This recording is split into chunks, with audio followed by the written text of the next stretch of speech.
Question रखो explain in detail about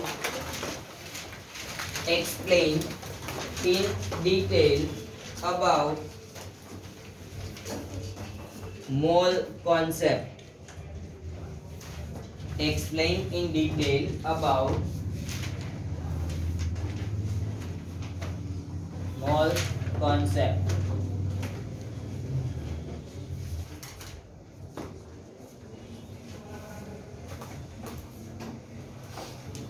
Then book બંધ, બધું બંધ, ધ્યાન આપ. ચલો આપણે મોલ કોન્સેપ્ટ ચેક કરવું છે. તો ફર્સ્ટ ઓફ ઓલ મને એ ખબર હોવી જોઈએ what is the meaning of mall. Mall ખબર હોય તો હું આગળ એનો કોન્સેપ્ટ છે એને ક્લિયર કરી શકું, બાકી ખબર નહીં પડે. ચલો એક જનરલ ટર્મ લઈએ. આપણે સપોઝ કેળા લેવા માટે જઈએ છીએ તો એને એવું નથી કહેતા કે અમને 12 કેળા આપ. એ 12 જે કોઈ પણ આઈટમ છે એની જગ્યાએ આપણે વર્ડ યુઝ કરીએ છીએ ડઝન. ઇટ મીન્સ કે મારે લખવું હોય તો હું એવું લખી શકીશ that 1 dozen is equal to 12 items. એવું જરૂરી નથી કે કોઈ બનાના જો, કોઈ પણ બીજી વસ્તુ પણ હોઈ શકે. ચલો આ 1 dozen એટલે કેટલા કીધા? 12. આ 12 હું સપોઝ એવું કહું છું that હું એવું કહું છું 1 score. 1 score is equal to કેટલા થાય છે? 20. and 1 gross is equal to 144. તો અહીંયા ચેક કરો, આપણે આ વર્ડ યુઝ નથી કરતા, એની જગ્યાએ એનો જે સિમ્પલર યુનિટ છે, સિમ્પલર વર્ડ છે એને યુઝ કરીએ છીએ. that 1 dozen bananas આપો, also 1 score apple આપો, as well as 1 gross જેટલું કોઈ પણ બીજી કોઈ ટર્મ છે એ આપો. એટલે કે જનરલ ટર્મ યુઝ કરીએ છીએ. હવે આપણે બાય ધ ડાલ્ટન્સ એવું કહીએ છીએ કે કોઈ પણ એલિમેન્ટ છે તો એ શેનાથી મેડ અપ થયેલો છે? કોઈ પણ એટમ. તો કોઈ પણ એલિમેન્ટ ની અંદર કેટલા એટમ પ્રેઝન્ટ છે એ ચેક કરવા માટેનો જનરલ ટર્મ છે એ કયું યુઝ કરીએ છીએ આપણે? મોલ. એટલે કે હું એવું કહું કે મારી પાસે 1 મોલ ઓફ સોડિયમ છે એટલે કે સમજી જવાનું કે એની પાસે એના કોણ આવેલા છે? બધા એટમ્સ આવેલા છે. બરોબર? તો એ બધા એટમ્સ છે એના માટે ખબર નથી કે હવે એટમ તો વાત થઈ ગઈ, પણ કેટલા છે એક્ઝેક્ટલી એનો ફિગર શું છે એ આપણને ખબર નથી. તો એ ફિગર કેલ્ક્યુલેશન એમાં આવશે, મોલ કોન્સેપ્ટમાં આવશે. બરાબર? મીન્સ ધેટ કે સપોઝ હું એવું કહું છું કે આપણી પાસે એક બ્લોક છે ધેટ કાર્બન 12. કાર્બન ઉપર મેં કોઈ નંબર લખ્યો છે તો એ નંબર શું શો કરે? એનો એટોમિક નંબર ઓર એટોમિક માસ. ઓકે, તો અહીંયા મેં આ 12 લખ્યું છે તો એ શું શો કરે છે? એનો એટોમિક માસ. સો આના માટે એવું લખી શકું કે અહીંયા જે કાર્બન છે એનો એટોમિક માસ કેટલો છે? 12 છે. પાછળ વર્ડ શું હશે? GM, ગ્રામ. ઓકે, તો આ ટર્મ થઈ. કાર્બન છે સોલિડ હોય, લિક્વિડ હોય કે પછી ગેસ હોય? સોલિડ હોય, કારણ કે આપણે કાર્બનના બે ફોર્મ યુઝ કરીએ છીએ, એક ડાયમંડ છે, બીજો ગ્રેફાઇટ. તો બંને કેવા છે? સોલિડ છે. હવે યાદ કરો તો થોડું ફર્સ્ટ ચેપ્ટર કે મારી પાસે સોલિડ બ્લોક અવેલેબલ છે તો સોલિડ માટે હું આવી રીતે અરેન્જમેન્ટ શો કરી શકું? પાકો? તો અમે સોલિડ છે એની અરેન્જમેન્ટ શો કરી છે. કયા એલિમેન્ટ માટેની અરેન્જમેન્ટ છે? Only for the carbon. હવે હું કાર્બન છે એમાં પર્ટિક્યુલર આ જે રાઉન્ડ્સ કર્યા છે ને એ બધા એક એક રાઉન્ડ શું છે? એક એક એટમ શો કરે છે. સો આમાંથી પર્ટિક્યુલર આ એક એટમ છે એને કેલ્ક્યુલેટ કરું.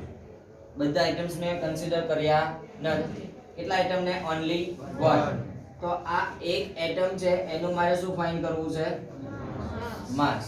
કોઈ પણ એટમ નું માસ ફાઇન્ડ કરવું હોય તો એના માટે નોર્મલી આપણે શાકભાજી લેવા જઈએ તો એની પાસે વેઇટ મશીન હોય છે.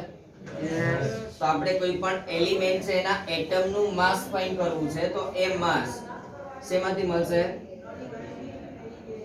By their mass spectrograph. શેનાથી મળશે? માસ સ્પેક્ટ્રોગ્રાફ થી શું મળે આપણને? માસ. માસ કોનું મળશે? કોઈ પર્ટિક્યુલર એટમ. તો હું કાર્બન 12 માટેના એક એટમ નું માસ ફાઇન્ડ કરું છું. એ માસ મને મળે છે that 1.992648 into 10⁻⁻23. કેટલું મળે છે? 1.992648 into 10⁻⁻23. તો આ એક એટમ નું માસ છે. હવે તો ઘણા બધા એટમ છે તમારે total number of atoms find કરવા છે. સો હું ફાઇન્ડ કરું તો total number of atoms is equal to atomic weight of carbon upon atomic weight of carbon atom. હવે ચેક કરો તો એટોમિક વેઇટ ઓફ કાર્બન કેટલું આપ્યું છે આપણને 12. તો ઇટ મીન્સ ધેટ કે હું અહીંયા શું કરીશ that 12 divide by carbon atom નું માસ કેટલું છે આપણી પાસે 1.99368 into 10 raised to minus 23. આ 10 raised to minus 23 છે ડિનોમિનેટર માં છે એને હું ઉપર લઈ જાઉં તો શું થશે 10 raised to 23. એટલે કે પ્લસ 10 raised to 23. આ ટર્મ છે આનું સિમ્પ્લિફિકેશન કરો ને એટલે આન્સર એક જ આવશે કયો 6.022. આ જે વર્ડ છે અથવા તો નંબર છે એ શું છે ધેટ એવોગેડ્રો નંબર.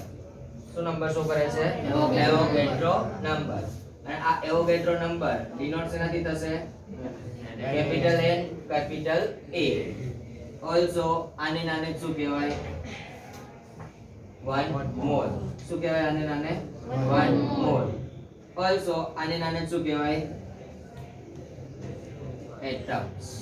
એટલે કે હું એવું કહું છું કાર્બન છે મારી પાસે તો કાર્બન ના એક એલિમેન્ટ ની અંદર કેટલા એટમ પ્રેઝન્ટ હશે 6.022 into 10 raised to 23. Okay A number કયો નંબર છે એવોગેડ્રો નંબર. શેનાથી ડિનોટ થાય Avogadro number A means that કેટલા મોલ્સ છે 1 મોલ. કેટલા એટમ થયા બરોબર. તો આ ટર્મ એ આપણને શું શો કરીને આપે છે તો simpler unit of all the atoms. એટલે કે હું મોલ કોન્સેપ્ટ કહું છું તો મોલ છે એ મોલ શો કરવા હોય તો શેનાથી કરીશ by the Avogadro number. Suppose હું એવું કહું તમારી પાસે 2 મોલ છે. કેટલા મોલ્સ છે તો 2 મોલ્સ ની અંદર એટમ કેટલા હોય Into 2. અને 6.022 into 10 raised to 23 છે ઇન્ટુ શું કરી દેવાનું 2. તો 3 મોલ કહું તો ઇન્ટુ 3. બરાબર. આ ટર્મમાં એક ટર્મ હજી વધારાની યાદ રાખો. આપણે છેલ્લે મોલેક્યુલર વેઇટ ફાઇન્ડ કર્યા હતા. તો મોલેક્યુલર વેઇટ છે તો એના માટે 1 મોલ is equal to શું થઈ જાય that molecular weight બરાબર is equal to શું મળે આપણને Na. આ ત્રણ ટર્મ યાદ રાખો. 1 મોલ છે તો શું મળે છે મોલેક્યુલર વેઇટ મળે છે. મોલેક્યુલર વેઇટ એટલે શું થઈ ગયો એનો Avogadro number. Done. Mathematics wise check કરો. હું એવું કહું છું a is equal to b છે અને b is equal to c છે તો હું a is equal to c લખી શકું પાછું is equal to b પણ લખી શકું. આ એક ટર્મ છે કે Avogadro number is equal to 1 mall કહું છું અને 1 મોલ is equal to પાછું મોલેક્યુલર વેઇટ છે. સો આને હું કહું છું a આને કહું b અને મોલેક્યુલર વેઇટ છે એને કહીએ c. તો a is equal to b b is equal to c તો a is equal to c. તો ત્રણે ત્રણ ઇક્વલ ટુ થઈ શકે. Yes. ડન. આવડશે આખી થિયરી ચેક કરો ટેક્સ્ટ બુક માં આવે.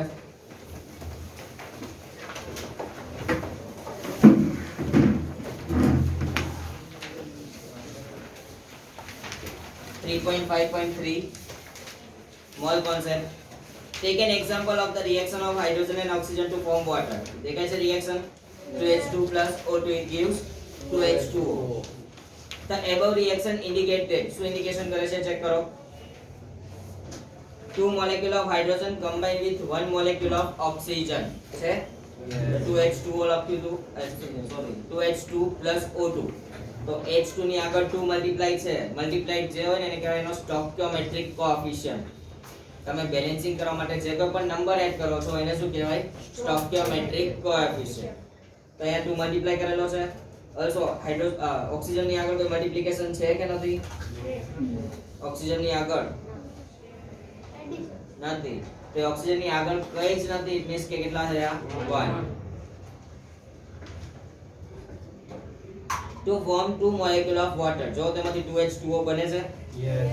ઓકે ચલો એના પછીનો સેકન્ડ પોઈન્ટ. એક હાઇડ્રોજન નો વેઇટ કેટલો એક હાઇડ્રોજન નો 1. કેટલા હાઇડ્રોજન છે આપણી પાસે 2 2 4.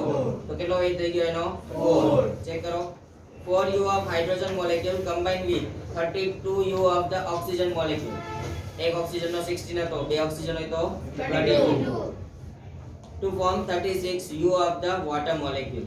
36 H2O હોય તો 18 થાય, એને આગળ સ્ટોઇકિયોમેટ્રી 2 ની છે જો પ્રોડક્ટ માં 2H2O એટલે કે 18 ઇન્ટુ કેટલા થઈ જશે 2, શું ફોર્મ કરશે 36.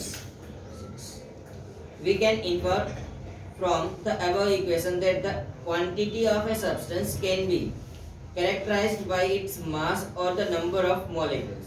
સેનાથી તમે નક્કી કરો છો કાં તો માસ ઉપરથી અથવા તો નંબર ઓફ મોલેક્યુલ્સ ઉપર.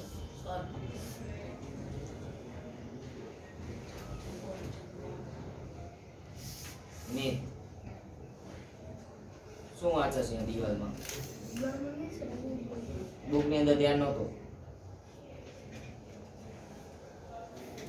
But a chemical reaction equation indicate directly the number of atom or molecule taking part in the reaction. એટલે કે by the reactions તમે directly એની stoichiometry wise કહી શકો કે કેટલા molecule use થયા છે.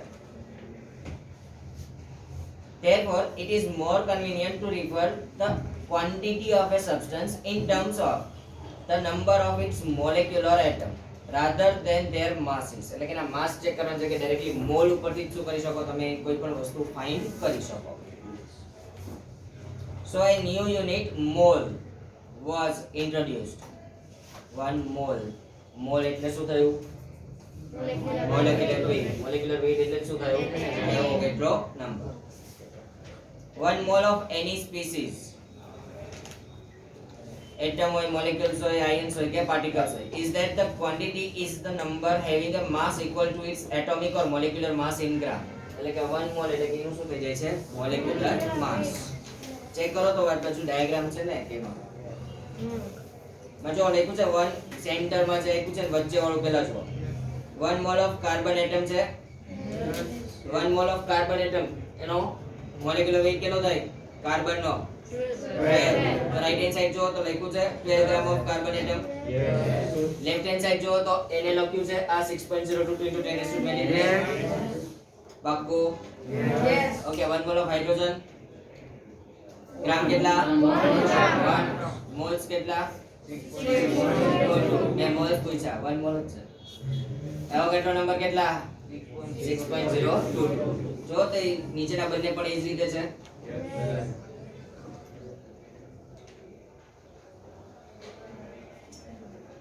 ચેક કરો 3rd and 4th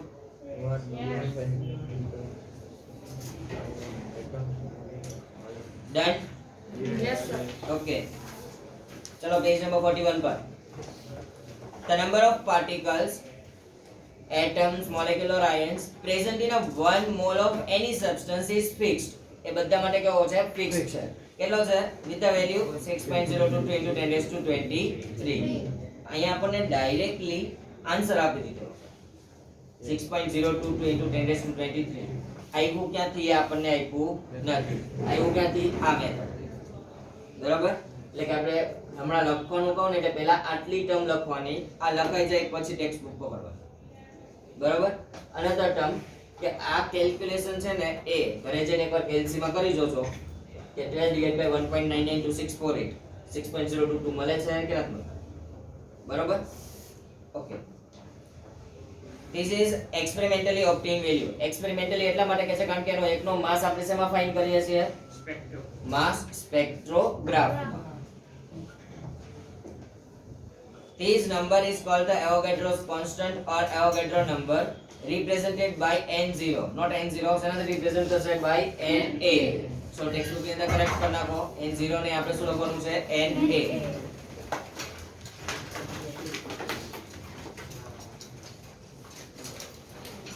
ઓકે. હવે આ MCQ પૂછી શકે. Named in the honor of the Italian scientist Emilio Avogadro. Emilio Avogadro હતો ને એનો સાયન્ટિસ્ટ હતો કે જેને આ એવોગાડ્રો નંબર હતો તો આ કેલ્ક્યુલેશન ફાઇન્ડ કરે. 1 mole of anything is equal to Avogadro number છે. Yes. શું આપણે કહી શકીએ કે 1 mole is equal to directly એને? Yes. ઓકે. 1 ડઝન એટલે કેટલા નંબર્સ થયા? 1 ગ્રોસ 144. પછી એક રહી ગયો 1 સ્કોર કેટલા થયા? 20.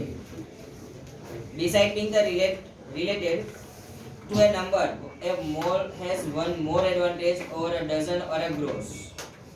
ગ્રોસ ને ડઝન ની અંદર જે રીતે આપણને કન્વીનિયન્સ મેથડ્સ મળે છે કે 1 ડઝન આપો 1 ગ્રોસ આપો, એવી જ રીતના 1 મોલ પણ કેવી છે કન્વીનિયન્ટ મેથડ છે અને આપણા માટે કેવી છે યુઝફુલ છે. This advantage is that of the mass of 1 mole of a particular substance is also fixed. એનું માસ પણ કેવું હોય ફિક્સ્ડ. માસ કેટલું ફિક્સ્ડ હોય એના મોલેક્યુલર વેઇટ.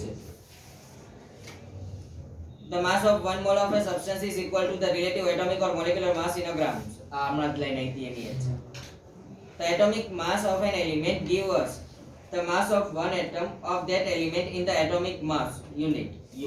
એટલે કે આમાં કોઈ પણ માસ ફાઇન્ડ કરી છે બધાનો યુનિટ શું થઈ જશે યુનિફાઈડ માસ એટલે કે U. તમે U ની જગ્યાએ ગ્રામ્સ લખો તો પણ ચાલે.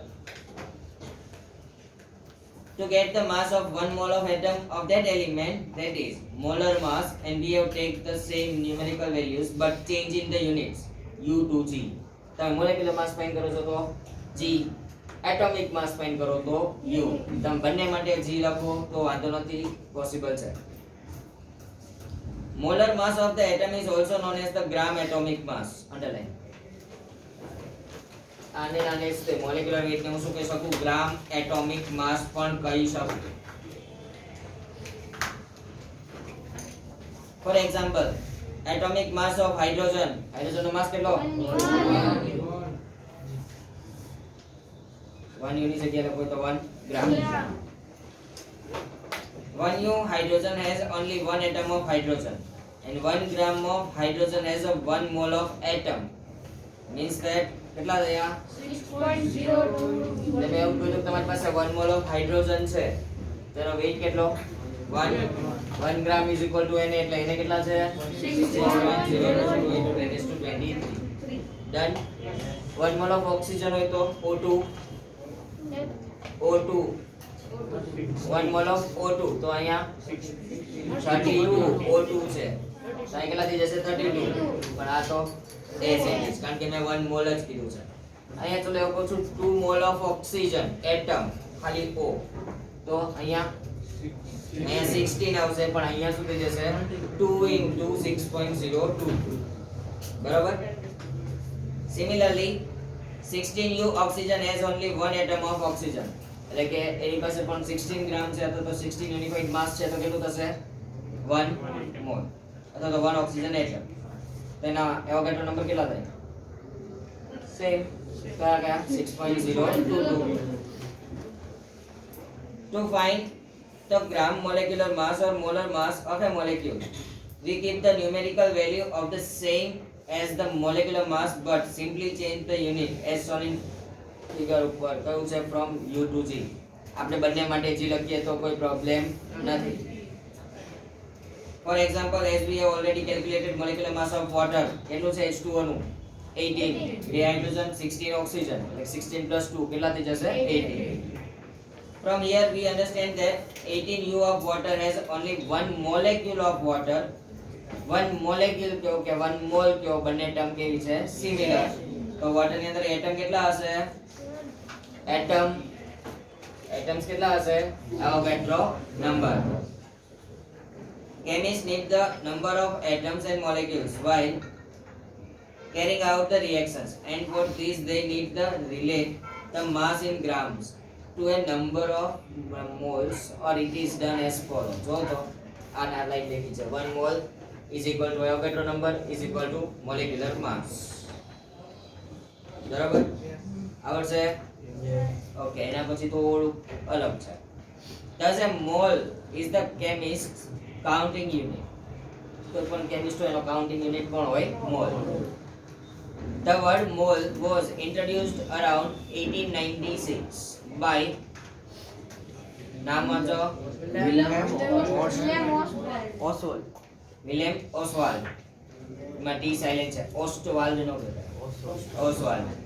Who derived the term from the Latin word moles meaning a heap or a pile. What is the meaning of heap? Yes, આપણે નાના હોય ત્યારે રેતીનો ઢગલો કરો છો એ ઢગલાને શું કહેવાય હીપ. તો આ મોલ્સ છે એમાં શું છે એટમનો ઢગલો જ છે. તો એટમનો ઢગલો છે એના માટે એને શું કીધું છે એને નામ શું આપ્યું mall. A substance may be considered as a heap of atoms or molecules. એટલે કે ઢગલો છે કોનો atoms હોય અથવા તો molecules. The unit of mole was accepted in 1967 to provide a simple way reporting a large number or massive heap of atoms or molecule in a simple. So છેલ્લી last paragraph છે એને આપણે લખવાનો થશે નહીં. બરાબર? ફરીથી મોલ કોન્સેપ્ટ છે તો શું કરવાનું? મોલ નો મીનિંગ શું થાય? મારે શું લેવો છે? સિમ્પલર યુનિટ શો કરવો છે. સિમ્પલર યુનિટ શો કરવો હોય તો 1 ડઝન 1 સ્કોર 1 ગ્રોસ છે એના વાઇઝ હું શું કરીશ એને સિમ્પલર યુનિટ ની અંદર કન્વર્ટ કરાવીશ. હું સપોઝ મોલ ફાઇન્ડ કરવા છે તો કોને પકડીએ છીએ આપણે? કાર્બન 12. કાર્બન 12 છે એનો એટોમિક માસ કેટલો છે? 12. કાર્બન સોલિડ છે એટલે એનું સ્ટ્રક્ચર આવું મળશે. એનાથી પર્ટિક્યુલર એક એટમ નું શું ફાઇન્ડ કરીએ છીએ? માસ. માસ શેમાં મળે છે? માસ સ્પેક્ટ્રોગ્રાફ. કેટલું માસ મળ્યું? 1.99648 મારે પછી શું ફાઇન્ડ કરવું છે? Total number of atom. Atom find કરવો હોય તો atomic mass of carbon upon atomic mass of carbon atom. Mass કેટલો છે? એટમ નો માસ એ ખબર છે. બેનું સિમ્પ્લિફિકેશન કરીએ તો નંબર મળે છે. આ નંબર શેનો છે? Avogadro number. એનાથી ડિનોટ થાય Na. એટલે શું કહી દેવાય? 1 મોલ. તો 1 મોલ એટલે એક Na જેટલા જ આઇટમ છે ઈ પ્રેઝન્ટ હોય. ચલો આ 1 મોલ છે એટલે જેના આઇટમ્સ થઈ ગયા છે. સો આના ઉપરથી ડાયરેક્ટલી તમે આ રિલેશન શો કરી શકો. that 1 mole of any element તો શું ફોર્મ કરે એનો મોલેક્યુલર વેઇટ એટલું ને એટલું શું હોય એની પાસે એવોગાડ્રો નંબર. આવડશે? Yes. ડાઉટ છે કોઈને? No.